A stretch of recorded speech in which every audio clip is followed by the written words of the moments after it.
the world of blues rock is at its, I wouldn't say its pinnacle in popularity, but just in who's performing, who's releasing albums, and the level of those albums. It's actually quite a daunting thing releasing an album in today's world of blues rock, in my opinion. It's the Blues Rock Show with Pete Francis. Welcome to the Blues Rock Show. I'm Pete Francis. Today, our guest, fresh off the release of his brand new album, Movin On, Dan Patlansky. Dan, how's it going? I'm great, Pete. Great to be chatting to you again, and great to see you after all this time. Yeah, so coming out of, the pandemic, we're finally moving on. And This album was a little bit of a different approach for you. How do you feel that this album was different from some of your previous works? Well, Pete, I always say this. It's kind of an album I've wanted to make for a very, very long time, in the sense that it's the rawest album I've ever made, the most honest album, in the sense that there weren't many takes on the album. The production is super live and super real. And, I think the end goal for the album was really to make an album that was as close to a live set on stage, as humanly possible, right? And it's something I've wanted to do for a while, and sometimes it bugs me on previous albums where the song sounds a certain way on the recording, and it's almost impossible to make it sound the same way live because you don't have enough instrumentation, you don't have all these layers of music, which is great too, don't get me wrong, but it's always just kind of niggled me a little bit, that. And I just wanted this album to be a band playing in a room, right? If you know what I'm saying. Just a band in a room, and what comes out comes out. And yeah, it wasn't first take everything, but it was pretty close to that. I mean, there was hardly any editing done on the album. There was hardly, maybe 3-4 takes on each song at the most. And I think you kind of managed to keep the spirit alive, that live spirit kind of going. And, it was a scary thing for me to do because, the previous albums have been quite different. And, you record an album like this, you release an album, and you think to yourself, is everyone just going to hate this record because it's so different? And, it's been a relief. I suppose every album's a relief when people receive it well, but especially on this one, because it was like a huge shot in the dark for me on it. Speaking of that live band feel, the album definitely kicks off that way with Red Velvet Suit, which is your tribute to Stevie Ray Vaughan. Yeah. Obviously, Stevie Ray, his playing resonates with a lot of people and has for years. What is it about Stevie Ray Vaughan and his music that has resonated with you so much? Oh man, I don't even know where to begin. I mean, short of sounding like every other blues guitar player on planet Earth, I'm a massive fan, and he helped shape my musical life and career, and is still to this day a massive influence. I think initially when I was a kid, I was into all the blues stuff and all the other blues guys, and when I first heard Stevie, my first introduction to Stevie was live at the El Macombo, that iconic performance. And, I didn't know what I was hearing and watching when I watched it. It was this relentless barrage of guitar playing and power hitting you, right, that I'd never heard before. And I think the word that really sums it up is relentless. It was this onslaught of guitar playing and music and soul and feel coming out the speakers. And when I was a kid, I didn't really understand what he was doing on the guitar. It was just there was like a real honest experience of Stevie's playing. And ever since then, I was hooked. And when I started trying to transcribe stuff and learn bits and pieces, Stevie's playing and Stevie's songs and Stevie's solos were such a big part of that. Just because it swept me off my feet. And the weird thing is often influences that 10, 20 years later, when you go back and listen to them, they don't quite have the same impact as they did when you were a kid. But I still find today, like if I haven't listened to Stevie in a while, and then I put on El Macombo, it is just as impactful as when I was 12 years old and I first watched live at the El Macombo. And that for me just speaks volumes on what that man has done for my playing and done for the world of blues and blues rock. I mean, he's got to be up there at one of the most iconic blues rock musicians of all time. He has to be.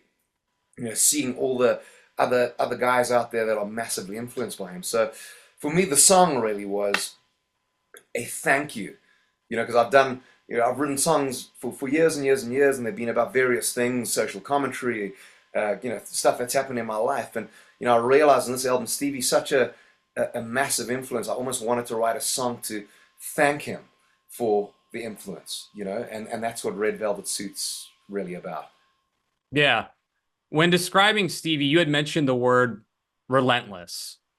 Is there a guitar player out there today that has sort of that same relentless, aggression to their playing that you saw in Stevie? Yeah, there is. There's one guy that comes to mind every time, and that's Philip Sace. I feel, even though Philip is his own guy, he doesn't sound like anyone else. He sounds like Philip. And the reason I think Philip is so special as a player and as a musician is because he's the only other guitar player I've heard, since Stevie that has that, and it's so hard to put your finger on, that relentless barrage of just soul and power, right? And I've never heard anyone since Stevie. When I first heard Philip, I was instantly a fan of Philip's playing, because I was like, he's got what Stevie's got, but he's doing his own thing with it, man. You know what I mean? He's doing his own thing. Yes, he's influenced by a bunch of guys, and he tips his hat to the influences, but he's still Philip when he plays. But he's the one guy that's got that magical thing, that elusive thing that we battle to put words to. And I'm sure you kind of get what I'm saying. Yeah, totally agree. Obviously, the 1980s was kind of the era that Stevie Ray Vaughan dominated when it comes to blues rock. When you look at the genre, decade by decade, what do you feel is the best era for blues rock? It's so tough. It's such a tough question, because I feel the 70s had, like, with bands like Zeppelin and stuff, and like the late 60s with Hendrix. I mean, they all had their gems, and then the 80s with guys like Stevie and Jeff Healey and all these guys, and then the 90s come, and then you had guys coming out like Kenny Wayne Shepherd and Johnny Lang and that new school blues that I kind of call it. And then you get to later, and then it's the likes of Bonamassa that came out and changed the world. So I'm always tempted to say the 80s because I'm such a massive Stevie fan.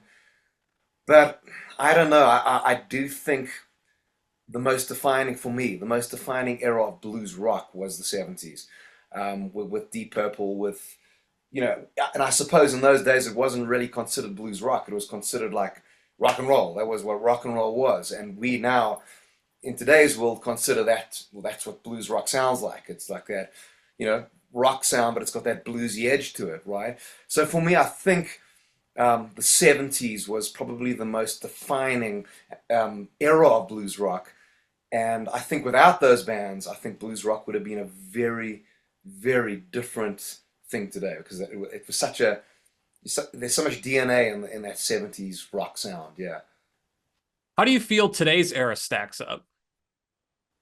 I think today's era is up there, possibly at the highest level so far. I think there's probably multiple reasons why the level in blues rock is so high now.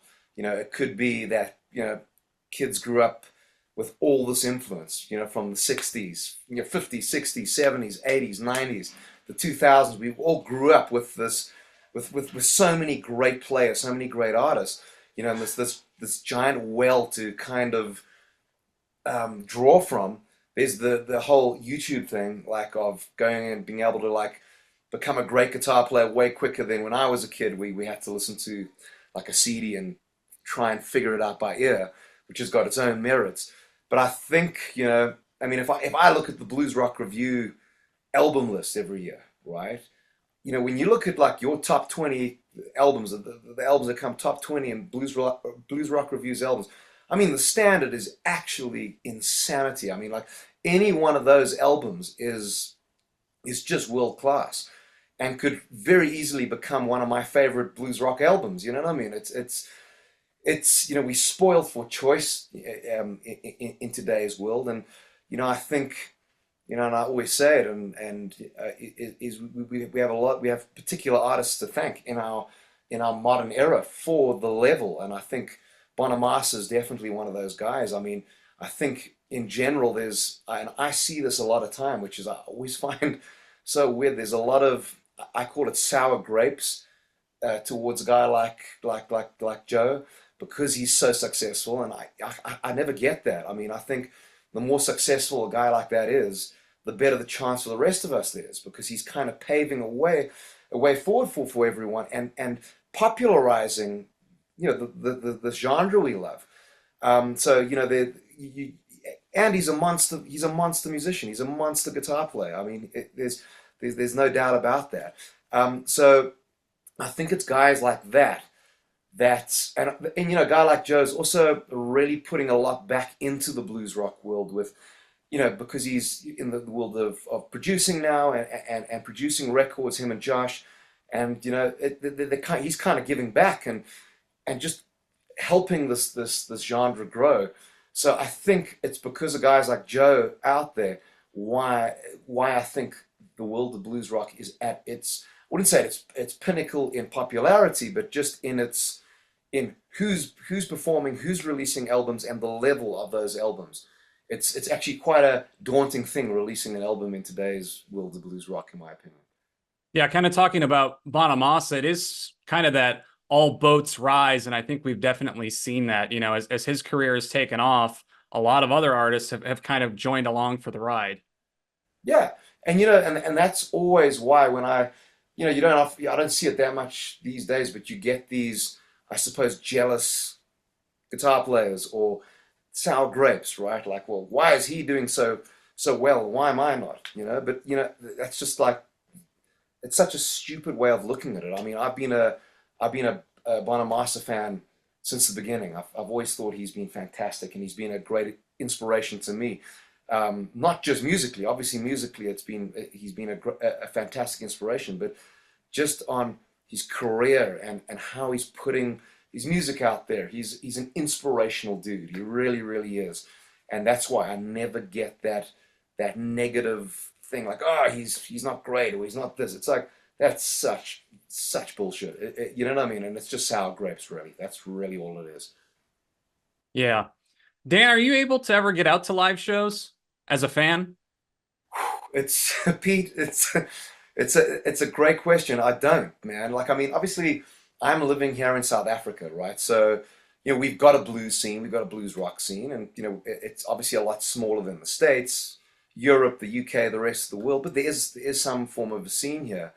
So the only time when I'm at home, I get to see other bands play in any genre is if I'm on a festival and there's other bands on that lineup, and you know, you'll get to see maybe a band or two before you playing, maybe a band after your time slot or set. And the same goes with when I'm in the UK and Europe. The only time I really get to see other acts is on in a festival type of setup. And I really enjoy that, man. I really enjoy like seeing other bands play, because I feel like, because of what we do and the schedules and all that sort of stuff, I feel like I'm missing out on so much, man. Because every time I see a band play live, you know, especially a great band, it's so inspirational, right? It really is, you know. And you know, sometimes that band might be our support act on the road, like an artist or band I've never heard of in my life before, and then sometimes it's inspirational watching the support act, where you're like, damn, we got to follow these dudes at some point, you know. I mean, we got to get up on stage and actually put a show together. And I love that, man. It's like it really lights a fire, you know, and pushes and pushes and pushes. But to, you know, to answer your question, and that was a very long way of answering your question, not as much as I'd like. Yeah. Do you have a favorite concert, though, maybe that you've ever gone to, or one that really stuck with you and was really memorable? You know what's, you know, I mean, I think a lot of guys would be like, oh, it was, you know, the Stones, like, at Wembley Stadium or Bruce Springsteen or these like stadium kind of bands. Still the best live show I've ever seen in my life, really bar none. And I often think about what's the best live show you've seen. It was King live in Glasgow. We were supporting them, right? And I'd seen them, I saw them every night play, live. And it was that homecoming gig that they played. I can't even remember what the venue's name was. And it was just a mind-blowing show. And I still think King is one of the best live acts, in the world, for me, at least, just in my humble opinion. I just think their live show has everything. It's like incredibly entertaining. It's incredibly musical. It's got a ton of soul. So yeah, it would have to be King live in Glasgow. I mean, 2016. That was probably that kind of time period. Whenever we did the support run with them in the UK. So yeah, it would be King. King's actually going to come to the US in July. They're going to play their first show ever at the Playing with Fire Festival in Omaha. Blues Rock Review is actually going to be heading to that festival. So excited to see them. Never seen King perform live before. Yeah, Pete, they're going to blow you away, man. What a band. What a band live. Yeah, really, really excited to see them. Obviously, Dan, guitar has been, such a big aspect of your life. Stepping away from guitar, do you have any other hobbies? Or if you weren't playing guitar, I mean, what do you think you would be doing? Woo, I'd probably be homeless if I wasn't playing guitar. And the reason I say that is because I've been blessed enough to be doing this full time since I left school, right? Since I had to start kind of making my own way in the world and earning some sort of a living out of it. So it's all I've known. So, but the weird thing is like there isn't really I don't really have a hobby. It's like my job is my hobby and my hobby is my job. And it's really wonderful to be able to say that. It really is, because it takes up and consumes so much of your time, because there's so many little different elements within the guitar playing thing and the music thing. If it's writing songs, if it's doing albums, if it's touring, if performing live, the gear and the tone thing, and always constantly striving to have a better tone and a better sound, and it's all that, and it is like all consuming. It really, really is. It's if I'm not involved with that, I'm putting my kids to bed. You know what I mean? Or at sports games with my kids, or something like that. It really is, and because of that, like there is nothing really else besides that. There's no other hobbies. It's not like I enjoy fishing or have the time to go fishing or enjoy, I don't know. A big love of mine is watches, I suppose, but I don't have the income to be a watch enthusiast because that makes the world of musical instruments seem cheap. I think, like I'm an admirer of watches, right? That's what I like, but I wouldn't say I'm a collector, or I don't have the budget to. If I had the budget, I would definitely be a watch collector. And I would say it's more of an interest of mine that I will trawl the internet a little bit and look at watches every now and then. But otherwise, the music's so consuming. There's no space for really hobbies. Yeah, going back to blues rock, not really a genre that people hear on the radio, definitely not here in the United States. However, if you go on social media now, you're always seeing, especially within this genre, artists talking about, hey, I'm on, so-and-so's Spotify playlist. Or did you see me on, the Spotify playlist? How big are Spotify playlists these days for musicians to land on those playlists? I think just because of the world of this digital world we live in, the streaming world, obviously, I think it's big. I really do, depending on what playlist you get on, right? Because, that's really the way of marketing your music now, is getting your music to someone's ears that haven't heard it before, right?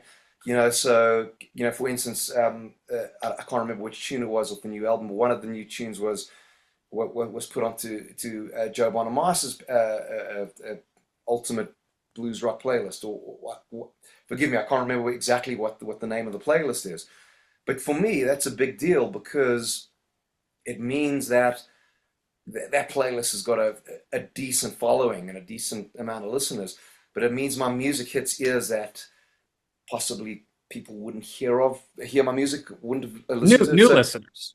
yeah, yeah, exactly. So for me, that's super, super important, and it's like what the record labels jobs used to be in back in the day, like when physical product was like a big deal, where they would, get your posters up in music stores and CD shops and all that, and like, yeah, new release, like all that old school stuff.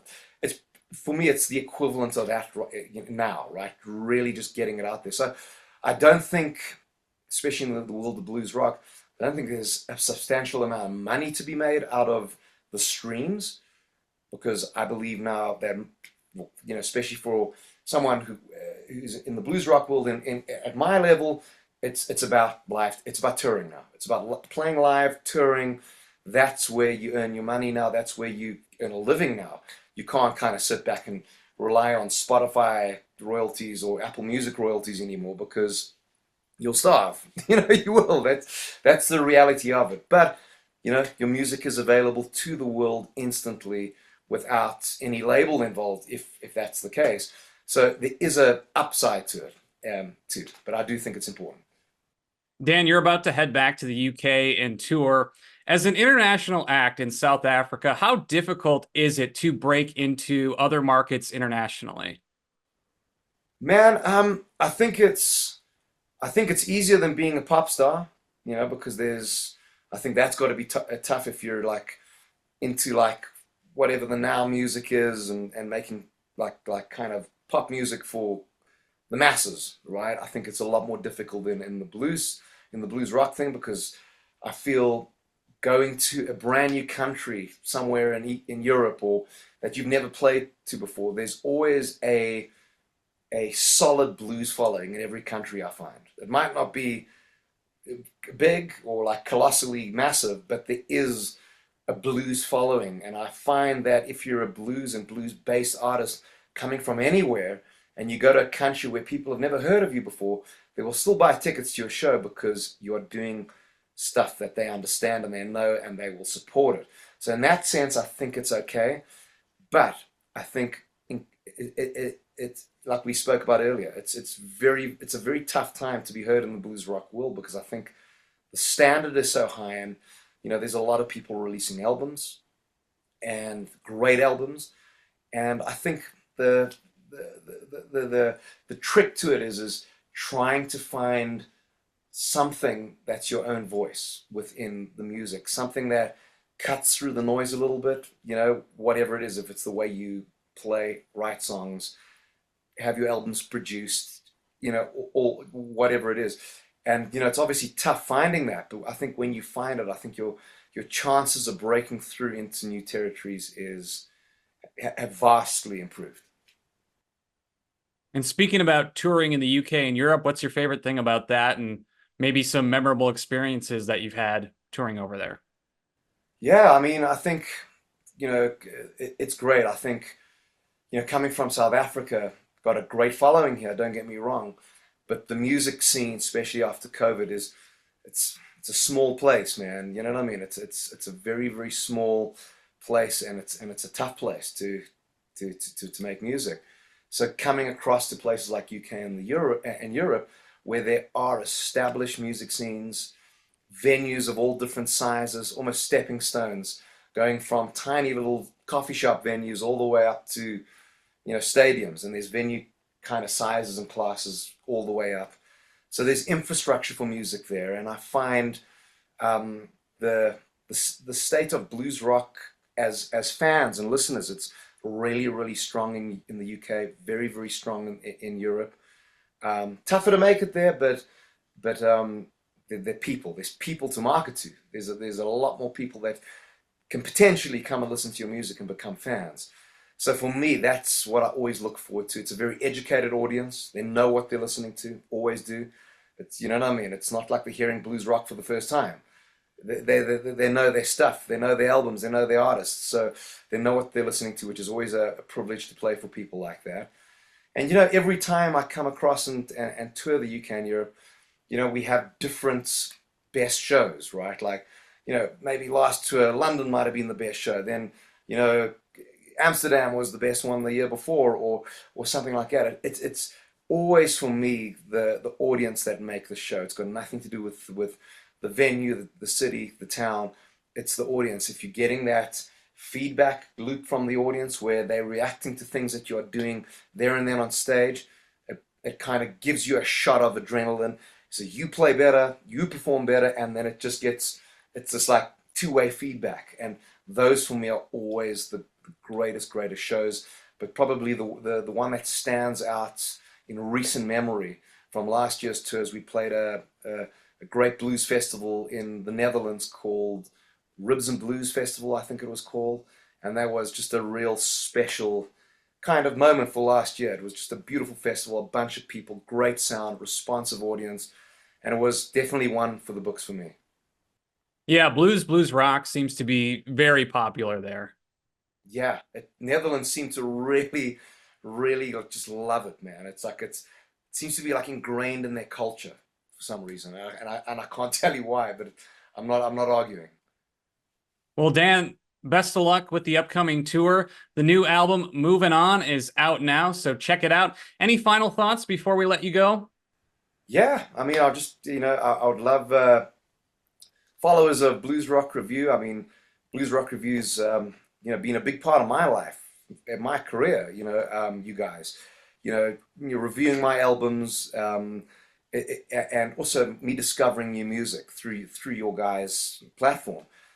So I would just love to thank you guys firstly, for your support over the years, and hope that your followers check out my new album. And if if I happen to be in a city that's close by you, grab tickets and come check out the show live. All right, go check out Dan Patlansky live. Dan, thanks so much for coming on the show. Greatest of pleasure. Thanks for having me, brother. That's going to wrap up this edition of the Blues Rock Show. For Dan Patlansky, I'm Pete Francis. We'll see you next time.